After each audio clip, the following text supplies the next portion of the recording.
Très heureux de vous retrouver. Bienvenue à cette grande édition du journal sur Congo 26 Télévision. Voici les titres de ce week-end. Procès Joseph Kabila, le verdict tant attendu dans l'affaire impliquant l'ancien président est une fois de plus repoussé. Le tribunal renvoie sa décision au 19 septembre prochain, une attente qui continue d'alimenter les spéculations. Justice encore, la Rabobank commence à se conformer à la décision judiciaire dans l'affaire de 19 millions de dollars américains, une exécution qui marque un tournant dans ce dossier sensible. Et puis, sécurité dans l'est de la RDC, une délégation interministérielle est arrivée à Uvira. Objectif, apaiser les tensions et engager un dialogue pour la pacification durable de la région. Le développement de ces titres dans un instant sur la chaîne de l'Unité nationale. Initialement prévu pour ce vendredi 12 septembre, le prononcé dans le procès qui oppose l'auditeur militaire des forces armées de la République démocratique du Congo prévenu Kabila est renvoyé au 19 septembre prochain. La haute cour militaire qui juge l'affaire a accédé à la demande de la partie civile de rouvrir les débats pour permettre la présentation des nouveaux éléments. 3 témoins seront entendus à la demande de l'avocat de la RDC, maître Richard Bondo. Ces derniers devraient révéler des informations sensibles sur des circuits de financement et des implications étrangères, renforçant ainsi la thèse d'une haute trahison au sommet de l'État. Dans la province du Sud Kivu, plus de 72 heures après des vives tensions dans la ville d'Uvira, une délégation interministérielle instruite par le chef de l'État a été dépêchée jeudi dans cette partie du pays avec pour mission restaurer l'autorité de l'État et apaiser les tensions après des journées villes mortes organisées par les forces vives. Trésor Kane Tambi Ikoma pour le commentaire. C'est sur instruction du président de la République, Félix Tshisekedi, que cette délégation interministérielle a été dépêchée à Uvira, siège provisoire des institutions de la province du Sud Kivu. Conduite par les vice-premiers ministres, ministres de l'Intérieur, Sécurité, Décentralisation et Affaires coutumières, Jacquemain Chabani, la mission principale de cette délégation est de restaurer l'autorité de l'État et d'apaiser les tensions. Après plusieurs journées villes mortes organisées par les forces vives pour dénoncer l'insécurité persistante dans cette région. Dès l'arrivée de la délégation, le chef de la territoriale à la tête de la délégation, Jacquemain Chabani, a présidé un conseil de sécurité restreint avec les services concernés, tant au niveau national que provincial, afin de faire un état de lieu de la situation sécuritaire dans la province. Une initiative saluée par le gouverneur du Sud Kivu, Jean-Jacques Pouroussi, qui a souligné une évolution positive sur les terrains, réaffirmant l'implication personnelle du chef de l'État dans les suivis de la situation sécuritaire. Notons qu'une autre rencontre a réuni la délégation interministérielle, la société civile et les forces vives, dont le délégué des Patriotes Ouazalendo, dans l'objectif d'écouter toutes les parties, dissiper le malentendu, aplanir les divergences et favoriser la paix en vue de rétablir l'autorité de l'État à Uvira. En justice, la Rabobank vient de publier une déclaration officielle au sujet du dossier de l'ancien ministre de la Justice et garde de Sceaux Constant Mutamba. La banque confirme avoir remboursé la somme de 19 millions de dollars américains au ministère de la Justice, conformément au verdict rendu lors du procès. Selon le communiqué, cette restitution marque l'exécution des dispositions financières exigées par la justice congolaise. La Rabobank précise qu'elle agit dans le strict respect de la décision judiciaire, en étroite collaboration avec les autorités compétentes. Ce remboursement, qui met en lumière l'importance du respect de verdicts de justice, constitue une étape significative dans le suivi de cette affaire très médiatisée. Auteur de la loi portant sur les urgences médicales en République démocratique du Congo, jamais examiné, toujours étouffé à son temps à l'Assemblée nationale pour des raisons encore obscures, le député honoraire Ados Ndombasi regrette le décès de la nommée Divine Kumasamba au HJ Hospital pour non-assistance en urgence faute d'avoir versé la caution exigée. Également victime de la perte de son géniteur pour la même cause, l'ancien élu de Founan prédit un avenir plus sombre tant que le secteur de la santé en République démocratique du Congo occupera le cadet des soucis des décideurs politiques. Patrick Lecony et Trésor Tony Nzolameso se sont penchés sur cette question. La République démocratique du Congo est choquée, scandalisée par ce qui est arrivé à mademoiselle Divine Kumasamba à l'hôpital HJ suite à une caution demandée de 5 000 $. Mais j'aimerais dire au peuple congolais ceci. Qu'en 2018, Moi, Ados Ndombasi, j'ai vécu un cas similaire lors de l'internement de mon père dans un centre hospitalier dans la ville, province de Kinshasa, où il nous a été demandé de donner pour caution une somme de 3 000 $. En main, on n'avait que 500 $. Le personnel traitant a refusé de prendre soin de notre père. Il fallait totaliser le montant. Mon père a rendu l'âme. Et je peux vous dire qu'en 2019, je suis devenu député national et j'ai commencé directement à travailler sur une loi qui pourrait protéger chaque Congolais qui se rendrait aux soins d'urgence en République démocratique du Congo. Et en octobre, j'ai pu parachever cette loi. Et cette loi, c'est la proposition de loi portant organisation et administration des soins d'urgence et préhospitaliers en République démocratique du Congo pour sauver des vies humaines. Parce qu'à ce jour, chaque année, des milliers de Congolais perdent de la vie aux urgences. On ne peut pas demander à une personne qui est en quête de soins de payer une caution valant le quintuple de son salaire. Vous avez aussi ce genre de cas dans les différents territoires de la République démocratique du Congo, dans les 26 provinces. Mais si et seulement si, à Kinshasa, la situation est dramatique, mais dans les provinces, quelle situation trouverons-nous? Nous interpellons les autorités de pays à revoir cette loi que nous avons déposée depuis le 6 octobre au niveau de l'Assemblée nationale. Nous condamnons aussi le ministre de la Santé. Je lui ai remis personnellement cette loi. Il m'a rassuré de l'appropriation de cette loi par son ministère. Malheureusement, 3 ans après, la situation n'a pas changé. Aucune loi n'a été proposée, aucun décret n'a été signé pour sauver la vie des Congolaises et Congolais.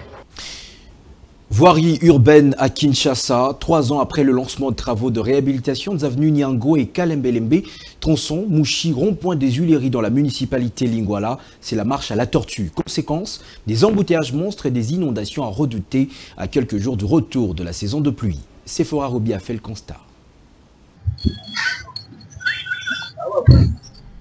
Ces chantiers abandonnés depuis plus de 3 ans aggravent les embouteillages, notamment aux aires de pointe. Les avenues Nyango et tronçon Mouchi rond-point Huileries présentent le visage d'un chantier réellement abandonné. Malgré la présence visible des tracteurs, aucune avancée significative n'est constatée sur le terrain. En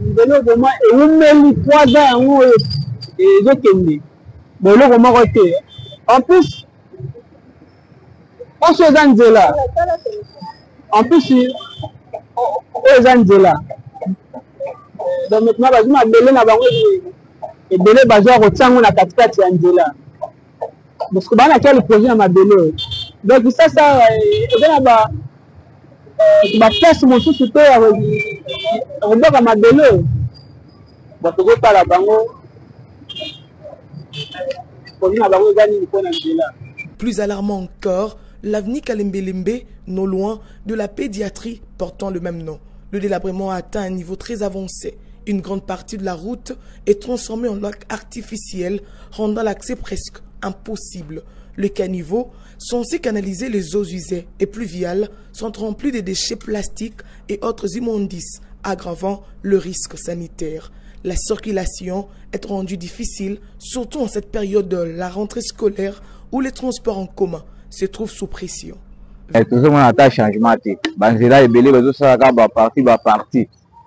Donc choix exact donc chaque jour bandela et baby donc place à bantu makolo batamla exact. Signalons que la population attend des réponses concrètes avant le retour des pluies.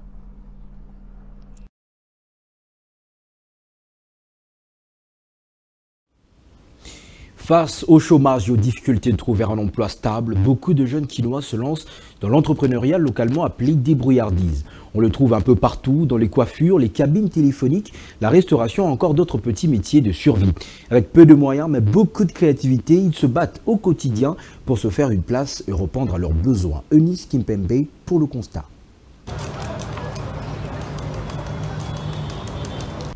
Faute d'emploi stable, plusieurs jeunes Kinois se sont tournés vers l'entrepreneuriat. Ils ont transformé leurs talents et leurs idées en véritables opportunités pour se prendre en charge. Derrière chaque petit commerce, atelier ou service rendu, il y a un jeune qui croit qu'il est possible de transformer son potentiel en une source de revenus. La première des raisons est d'abord j'ai remarqué que j'avais un potentiel en moi et je devais le développer pour les rendre utiles. Et deuxièmement, c'était aussi pour encourager les autres jeunes à savoir que nous avons des potentiels, nous avons du talent et que c'est possible de rendre ces talents concrets. Et raison pour laquelle je me suis lancée aussi dans l'entrepreneuriat. Et aussi, c'est par le manque des emplois et tout, parce que déjà nous sommes au Congo, nous savons que les emplois sont tellement difficiles pour accéder. Et nous, jeunes, nous avons également la capacité de créer nos propres emplois. Voilà un peu les raisons qui m'ont poussé de me lancer dans l'entrepreneuriat. Pour certains, l'entrepreneuriat est plus qu'un choix, c'est une nécessité. Grâce à leurs activités, plusieurs jeunes arrivent à prendre soin de leur famille. C'est aussi là, totalement moi, nous sommes à Bogoto, on a bien tchananga maele goto, na tchananga maele goto na moni que Simba, et on est beaucoup là moi si na banana et kendala normal, mais on est surtout dans les bons.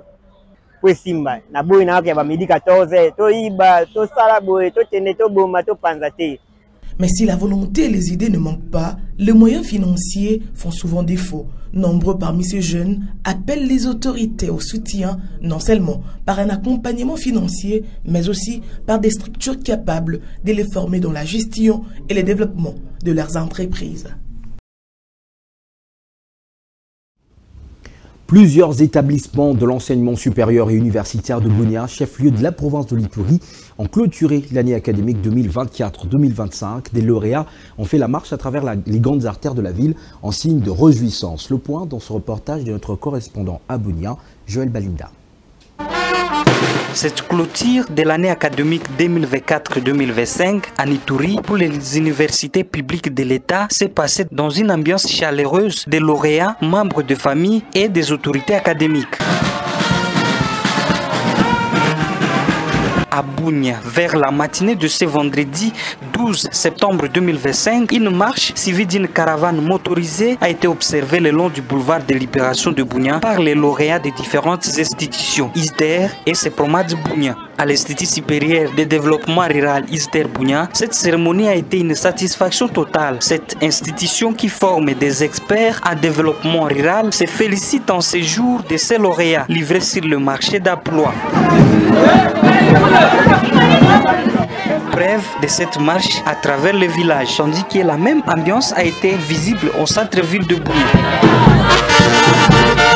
À l'université Sepromad de Bunia, devant une foule immense, l'honorable Pascal Doudanga Cavarios, recteur de cette institution publique de l'État, revient avec force sur la particularité de cette institution en Ituri, grâce à ses domaines de management et d'autres facultés annexes permettant aux étudiants d'être des créateurs d'emplois que de commandeurs. Le concept richesse ne cesse de changer, À l'époque, la richesse traduisait la possession. Mais aujourd'hui, ceux qui sont de l'école de management vous diront ceci. Toute possession sans exploitation ni production, c'est une nouvelle forme de pauvreté. L'institution reçoit à ce jour la fonctionnalité de 3e cycle permettant aux étudiants de poursuivre avec leurs études au niveau des doctorats jusqu'à la thèse. C'est là que nous avons présenté aujourd'hui comme futur doctorat. Ils ont déjà terminé 8 séminaires sur 11.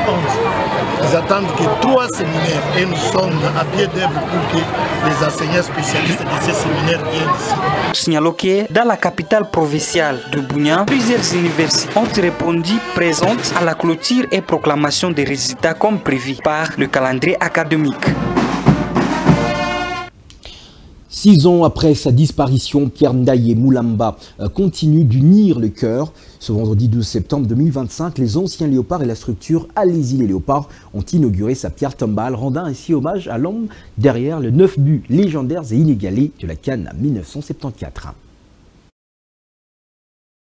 Ce mot de circonstance chargé d'émotion a ouvert l'activité du jour et guidé l'ensemble des participants sur le chemin de la tombe de l'ancienne célébrité du football congolais. Le regard humide, le silence éloquent et le geste empreint de respect ont marqué cette première partie. La famille d'Ndaye Moulamba a ensuite pris la parole sous une émotion palpable, chaque mot prononcé revivant les souvenirs de l'homme, du père et de la légende. Merci à l'État congolais pour avoir enterré notre père Pierre Ndaye depuis le 26 février 2019. Un discours fort du représentant de la FECOFA a suivi, soulignant l'impact immense de Ndaye dans le rayonnement du football congolais. Puis c'est fut au tour du président de la structure Allez-y les léopards, Emmanuel Guigouget, de saluer l'engagement et l'héritage laissé par fait capitaine du léopard.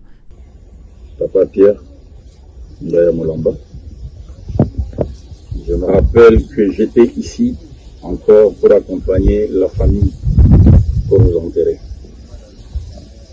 Voilà que 6 ans durant, il y a un compatriote qui a estimé que non, voilà, nous devons vous honorer. Nous sommes là pour ça. N'oubliez pas vos jeunes gens. Ils ont raté peut-être fait la piste, mais ils sont encore en bataille. Et nous savons très bien que nous pourrons y arriver, on y arrivera. C'est pas de la désolation, et je comprends parfaitement. Nous restons humbles, continuons à travailler pour arriver à de bons résultats. Moment particulièrement marquant, c'est l'intervention de Trésor Lomana Loaloa, président des anciens léopards, qui a su bouleverser l'Assemblée. Son mot profond, empreint de reconnaissance et de douleur, a touché le fond du cœur.